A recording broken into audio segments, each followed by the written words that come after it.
Hi నమస్తే. దాదాపు 10 సంవత్సరాలు ఇంతకుముందు తెలంగాణ రాష్ట్రం వచ్చిన తర్వాత కూడా కళాకారుల గురించి కానీ, గొప్ప నాయకుల గురించి కానీ, మన తెలంగాణ రాష్ట్రంలో మనం ఏం చేసినామనేది ఇంతవరకు లేదు. తెలంగాణ రాష్ట్రం మేమే తీసుకొచ్చినామని చెప్పుకునేందుకు ఆనవాళ్ళను, మిగతా నాయకులను మర్చిపోయినామా? ఇప్పుడు బాలసుబ్రహ్మణ్యం ఎస్పి బాలసుబ్రహ్మణ్యం గారి విగ్రహాలు జరుగుతున్నది కూడా అదే. ఇక్కడ ఉన్న తెలంగాణ మేధావులు కానీ, కళాకారులు కానీ కొట్లాడేది ఏంది? ఇక్కడ తెలంగాణ రాష్ట్రం కోసం ఎవరైతే పాటుపడ్డారో, తెలంగాణ గొప్ప నాయకులు ఎవరైతే ఉన్నారో వాళ్ళ విగ్రహాలు రవీంద్ర భారతిలో కానీ, ట్యాంకు బండి పైన కానీ పెట్టాల్సింది ఎప్పుడో 10 సంవత్సరాల ముందు నుంచి స్టార్ట్ అయ్యారు. తెలంగాణ రాష్ట్రం వచ్చిన తర్వాత అది ఎందుకు విస్మరించారో అని గత ఎన్నో సందర్భంగా మేము సోషల్ మీడియాలో ప్రస్తావించినాం. ఇప్పటికైనా తెలంగాణ ప్రభుత్వం ఒక ఇనిషియేటివ్ తీసుకోవాలి. ఇక్కడ గొప్ప నాయకుల విగ్రహాలను ట్యాంక్ బండి పైన పెట్టాలి. పక్క రాష్ట్రంలో ఉన్న గొప్ప నాయకుల విగ్రహాలు మన గురించి కాదు. ఇక్కడ తెలంగాణ రాష్ట్రంలో ఎంత గొప్ప నాయకులు ఉన్నారు, ఎంత గొప్ప కళాకారులు ఉన్నారు.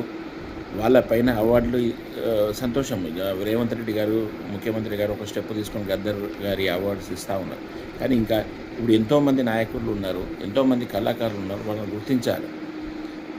ఏదో బాలసుబ్రహ్మణ్యం గారు ఏదో దేశం మొత్తము, ప్రపంచం మొత్తం ఒక ఫేమస్ అయిన ఆయన విగ్రహం రవీంద్ర భారతిలో పెట్టేదందుకు కాదు. ఇక్కడ పెట్టినందుకు ఏదో కోపం కాదు. ఆయన ఎన్నో రకాలుగా తెలంగాణ జయ జయ హే తెలంగాణలో ఒక పద్యం స్వరాష్ట్రం కోసం అనేది నేను సమైక్యవాదిని అని చెప్పిన విగ్రహాన్ని రవీంద్ర భారతిలో పెట్టినప్పుడు అందశ్రీ గారు కానీ, ఎంతోమంది ఇప్పుడు మొన్న చనిపోయిన అందశ్రీ గారు కానీ జయ జయ తెలంగాణ రాసిన వ్యక్తి విగ్రహం పెట్టేందుకు ఎందుకు చేతులు వస్తలేవు అనేది ఖచ్చితంగా తెలంగాణ కళాకారులను ప్రశ్నిస్తారు. ఇప్పటికైనా తెలంగాణ ప్రభుత్వం మన తెలంగాణలో గొప్ప నాయకులను ఎప్పుడైతే 1969 నుంచి తెలంగాణ రాష్ట్రం కోసం ఎవరైతే పోరాడారో, అంతకుముందు ఉన్న తెలంగాణలో గొప్ప నాయకులు, ఇప్పుడు కాంతారావు గారు తెలంగాణ ప్రాంతం నుంచి ఎన్నో మూవీస్ చేసిండు. కానీ ఆయనకు సరైన గుర్తింపు రాలేదు. గత 10 సంవత్సరాల నుంచి లేదు, ఇప్పుడు కూడా విస్మరిస్తూ ఉన్నారు. ఇప్పటికైనా మన తెలంగాణ రాష్ట్రంలో మన నాయకుల గురించి కానీ, మన కళాకారుల గురించి కానీ మనం చెప్పుకోకుంటే ఇంకా పక్క రాష్ట్రకు అయిన వ్యక్తి చెప్తారా? పక్క రాష్ట్రంలో ఎంతో మన తెలంగాణ నాయకుల విగ్రహాలు పెడతారా? తెలంగాణ రాష్ట్ర కళాకారుల విగ్రహాలు పెడతారా?